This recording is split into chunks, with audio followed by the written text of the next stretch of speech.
I'm Jane, and I had just turned 28 when I thought I had met the love of my life, Mike. Everything unfolded so quickly. We were married within a year of our first meeting. Mike, an accountant with a tall frame and a laugh that could brighten any room, complimented my career in digital marketing. I love painting on weekends and have always been a planner. We seemed to balance each other perfectly, or so I thought.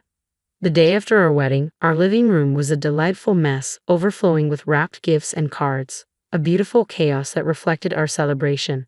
Just then, Mike's parents, Carol and Dave, unexpectedly dropped by. I hadn't had much chance to get to know them since our wedding had come together so fast, but they appeared perfectly normal.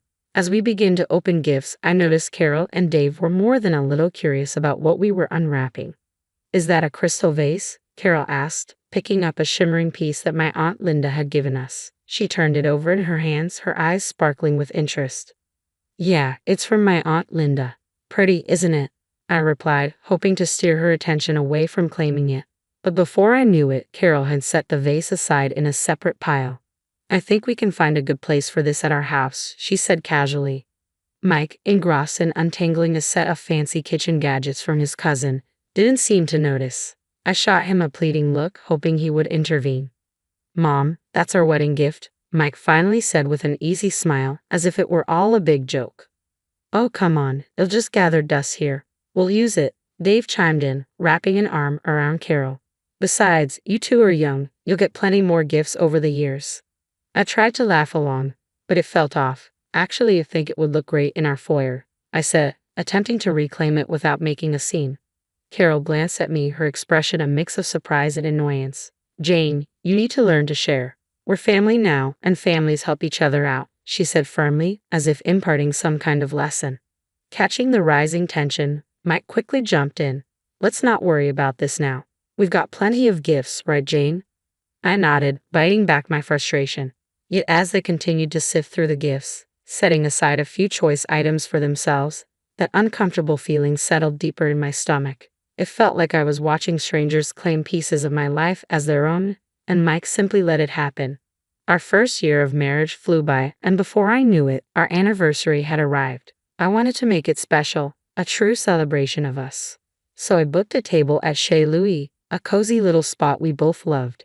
I thought it would be romantic to invite Mike's parents to join us, wanting to show them they were important to us. When we arrived at the restaurant, Carol and Dave were already seated, menus in hand. "This place is fancy," Carol remarked, eyeing the chandeliers above. Mike squeezed my hand under the table, a silent thank you for organizing the evening. As the waiter approached, I ordered salmon, Mike's favorite, and noticed Carol's eyes scanning the menu for the most expensive items. "We'll have the lobster in the filet mignon," she declared, pointing at the priciest options without a second thought. "Why not throw in a bottle of your best wine?" Dave added, winking at the waiter. I felt my smile stiffen. "Quite the celebration, huh?" I tried to keep my tone light. "It's a special night," Mike said with a shrug. "Let's not think about the cost." While the conversation was generally light-hearted, I couldn't shake the feeling that Carol and Dave were indulging like it was their last meal, almost oblivious to the hefty bill that would soon arrive. As we ate, I was consumed by a sense of being taken advantage of. It wasn't about the money, not really, it was the principle. This was our anniversary, and it felt as if it was being hijacked. When the check finally came, I braced myself for the awkward moment ahead. I noticed Mike's eyes widen for a moment, but he quickly regained his composure and handed his card to the waiter. As we left the restaurant, Carol linked her arm through mine. "You know, Jane, this was lovely. We should do it again next year," she said, a satisfied smile on her face. With Thanksgiving approaching, the holiday season was just around the corner. Mike and I had started decorating our home, blending warm fall colors with early Christmas cheer. It felt cozy, like a place you'd want to return to after a long day. One evening, while we were stringing lights around the living room windows, Mike's phone pinged with a message. He read it and chuckled. "Oh, my parents are ahead of the game. They've already sent their Christmas wish list." I paused, untangling a set of lights, and looked up. "A wish list?" "Yeah, they send one every year. It helps with shopping," he explained, scrolling through his phone. Curiosity got the best of me. "So, what's on this famous list?" Mike hesitated for a moment before handing me his phone. The list was extensive: top-tier electronics, designer clothes, luxury items that seemed completely unnecessary. I scrolled through in disbelief. "They can't be serious," I exclaimed. "This is a lot."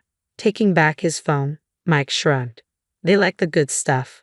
What can I say?" I was at a loss for words. A knot formed in the pit of my stomach. Mike's birthday was also approaching, and I had been eagerly planning to gift him the watch he had been eyeing for months. Now, it felt as if any gift I gave would be overshadowed by this extravagant list. When it came to making our own lists, I couldn't shake the feeling of pettiness. "Maybe we should just ask for charitable donations in our name," I suggested half-heartedly. Mike laughed. "Good one. But seriously, what do you want? You need a new laptop, right?" As the holidays rolled around, I bought Carol and Dave a nice coffee maker, not too fancy but practical. In return, they gave me a set of scented candles. They were lovely, but the contrast was stark. I didn't say anything. Mike seemed pleased with the expensive drone they gifted him, but the unspoken rule was clear. We were expected to give lavishly and receive modestly. It didn't feel right, but I held my tongue, wrapping gifts and plastering a smile on my face for the holidays. Inside, though, I began to tally the costs, not just in dollars, but in the emotional toll it was taking on me. One day, while staring at my computer screen at work, an email notification popped up. It was my quarterly bonus, bigger than I had anticipated. My first thought was to do something meaningful with it, something for Mike and me. So, I booked us a trip to Paris. We had talked about going since we met, and it felt like the perfect moment to make that dream a reality. That night, as we sat down for dinner, I couldn't wait to share the news. I excitedly told Mike about the surprise trip, and his face lit up in a way I had never seen before. "Paris? Really, babe? That's amazing," he exclaimed, jumping up to kiss me. I was basking in the joy of the moment when his phone rang. It was his mom. I could see the change in his expression immediately. "Yeah, she booked us a trip to Paris," he said into the phone, and I instantly regretted not asking him to keep it quiet for a little while longer. As he listened, his enthusiasm slowly waned. I know, you've always wanted to go." He trailed off, looking at me with a pained expression. My heart sank. After hanging up, a heavy silence enveloped us. "They want to come with us," he said finally, almost as if seeking my approval. I froze, my fork hovering midair. "To Paris with us?" I asked, trying to keep my voice steady. "Yeah, they said they've never been and have always wanted to go," Mike explained, running a hand through his hair. "I think we should take them." Suddenly, the room felt too small. "It's supposed to be for us, Mike, our trip," I said, feeling the tightness in my chest. He didn't respond right away. "I know, but they're getting older, and I feel bad. They've done so much for me." I thought about all the one-sided gift exchanges, the anniversary dinners, and every little thing that had accumulated over the past year. "But this is our time," I insisted, my voice firm. "We can plan a trip with them another time. This bonus is for us." Mike let out a deep, frustrated sigh. "They won't understand that. You know how they are. And you know how hard I've worked for this." I spoke the words like stones lodged in my throat. "I want us to enjoy it together, just us, like we planned." After a moment of silence, he finally relented. "Okay, we'll tell them some other time might work better." But when the moment came to break the news, Mike hesitated. "Look, maybe we can all go together next year," he suggested, but Carol was having none of it. "Why next year? We can afford it now," she retorted over the speakerphone, her voice tinged with disappointment.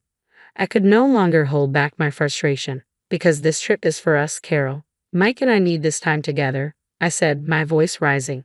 There was a pause before she replied, "Well, that's very selfish of you, Jane. Very selfish indeed." After the call, the air between Mike and me was thick with tension. I could tell he was torn, but I was resolute. Paris was meant to be a dream trip for just the two of us, and I wouldn't let that dream slip away. In the following days, Mike became a shadow in his own home, leaving early for work and returning late. Our conversations dwindled to monosyllables. Dinner's in the oven, I would call out when I heard the garage door open, my voice echoing off the empty walls. "Thanks," he'd replied, the word hanging between us like a ghost. I missed him, missed us. I longed for the easy days when we would dream together on the couch, our plans and laughter intertwined. I yearned to reach out to him, to break through the invisible barrier that had formed after our argument about Paris. But every attempt felt like trying to speak through thick glass. I could see him, but I couldn't connect. One particularly difficult evening, I found myself sitting across from Mike at the dinner table. the sound of his fork scraping against the plate cutting through the heavy silence. I cleared my throat. Mike, this can't go on, I began, my voice barely above a whisper, fearful of shattering the fragile peace between us. We need to talk about what happened. We can't let this silence become our new normal. Mike continued eating, his expression unreadable, until he finally set down his fork. It was a sign I had his attention, even if just for a moment. What do you want me to say, Jane? He asked, a hint of wariness seeping through his words. I want to understand why you're taking this so hard. It feels like you're choosing them over me, I replied, hurt evident in my tone. He sighed, folding his hands in front of him. They're my parents, Jane. They've always dreamed of going to Paris. And what about our dreams? I pressed, frustration bubbling up inside me. What about our plans? Mike ran a hand through his hair, a gesture of exasperation that had become all too familiar. I know, he said, and for a brief moment, I caught a glimpse of the man I married, conflicted and torn, but not indifferent. It's just, they've always been there for me. I feel obligated. But where does that leave us, Mike? I leaned forward, desperate to catch his eye. What about our marriage? He hesitated, and in that pause, fear washed over me. What if we weren't as solid as I had believed? What if the foundation we built was more like sand, easily eroded by the tide of his parents' needs? It's supposed to be us against the world, Mike, not me against you and them, I said quietly, my voice steady despite the emotions swelling inside me. He looked at me, really looked at me, and I could see the conflict warring within him. I know, Jane, I just don't know how to make everyone happy. And then it hit me with sudden clarity. That's just it. We can't always make everyone happy, but we made vows to each other, Mike. Doesn't that count for something? He nodded slowly, his gaze lingering on the table before finally meeting mine. It does. It counts for a lot. The rest of the meal passed in contemplative silence, a welcome change from the strained quiet that had become our norm. It felt as if my words had planted a seed, or perhaps nurtured one that had been dormant within Mike all along. As the morning sun poured in through the windows, I noticed that the warmth it usually brought seemed to have no place in our home today. I woke up to an eerie stillness. The other side of the bed lay untouched from the night before, and the emptiness of the house felt like a heavy blanket, suffocating in its silence. Rubbing the sleep from my eyes, I reached for my phone, expecting the usual void of messages that had taken residence in our home. Instead, my screen lit up with a flood of notifications, each one from my bank. A lump formed in my throat as I scanned the details. Multiple transactions, including airline tickets and hotel bookings in Paris, all made while I was asleep. The timestamps on the emails revealed that the flight had left hours ago. Mike and his parents were already on their way to Paris, using my hard-earned bonus to fund a trip I was meant to be on. Disbelief morphed into anger, and then a crushing sense of betrayal settled in. I sat there, the phone heavy in my hand, as the reality sank in. Mike had access to my account. I had trusted him implicitly, never imagining he would betray that trust. Yet here it was, stark in black and white, a digital paper trail of deceit. I couldn't breathe, couldn't think. The one person I had believed would stand by me had chosen his own comfort over our relationship. Memories flooded back, reminding me of all the little signs I had brushed aside, all the excuses I had made for him and for us. With trembling fingers, I dialed his number, fully aware he wouldn't answer, not with the time difference and not with my previous ultimatum ringing in his ears. Mike, I began, only to be met by the cheerful beep of his voicemail, which felt almost mocking. I saw the charges. You took your parents to Paris with my bonus. I don't even know what to say, but I hope it's worth it. I hope it's worth everything. The house felt even emptier after the call, the walls closing in on me under the weight of everything left unsaid, and now perhaps never to be spoken. I sat at the kitchen table, the silence a stark contrast to the chaos raging within me. They had left just like that, with no regard for me or the life we were supposed to be building together. I canceled the hotel rooms and the return flights, severing every piece of the trip tied to my finances. With each cancellation, I felt fragments of my old life slipping away, the future I had envisioned evaporating before my eyes. By the time I finished, there was nothing left to do but act. I contacted the bank and revoked Mike's access to my accounts, feeling the terrifying yet liberating finality with each click. The man I had married, the family I had tried to be a part of, they were all strangers now. Strangers who had used me, seeing my generosity as something to exploit rather than cherish. I packed my bags with a robotic efficiency, each item a reminder of a dream I had to put away. There was no going back from this. No gentle words or apologies could mend the rift his betrayal had caused. Mike had chosen his path, and in doing so, he had set me on mine. The ring I had once worn with pride lay cold and heavy in my palm. I set it down on the counter, its sparkle mocking me in the morning light. With one last look at the life I was leaving behind, I closed the door on the house that had never truly felt like home. It was late afternoon when I finally drove away, my car packed with clothes and essentials, a stark reminder of the sudden turn my life had taken. As I hit the road, messages began to flood in, one from Mike, several from his mother. I pulled over to read the messages, knowing they would only fuel my resolve. Mike's message flashed on the screen. "Jane, please, we need to talk about this. Can't we just discuss it?" The simplicity of his words felt almost insulting. I started to type a response but stopped, realizing that no words could bridge the chasm between us. His mother's messages were a confusing mix of anger and concern. "What's going on? Why have you canceled our rooms? Call me." I could picture her sitting in a Paris cafe, expecting luxury but facing complications. Frustrated, I turned my phone off. They were in the middle of a trip funded by deceit. They could figure it out. My first stop was the bank. I needed to ensure my finances were completely secure. The bank manager, a middle-aged woman with a gentle demeanor, greeted me. "I need to make sure all my accounts are locked down. My husband won't have access anymore," I explained, my voice steady despite the emotions churning within me. "Of course," she nodded, offering a sympathetic smile. "Let's make sure you're protected." By the time I left the bank, my accounts were secure, and a new sense of determination settled within me. I drove to my sister's house, the only place I felt safe. She opened the door before I could even knock. "Jane, I've been so worried," she said, pulling me into a hug. I allowed myself a moment to be held, letting the weight of my reality be shared. "I can't believe he would do this to you," she said as we sat down at her kitchen table. "You deserve so much better." I nodded, swallowing hard against the lump in my throat. "I do, and that's why I'm not going back. I've canceled everything. I've left the house. I'm done." Sarah reached across the table, squeezing my hand. "Good for you. What's your plan now?" I looked around the familiar room, feeling the first twinges of relief. "I'm not sure yet, but I'm starting with a divorce. I can't stay married to someone who has so little respect for me."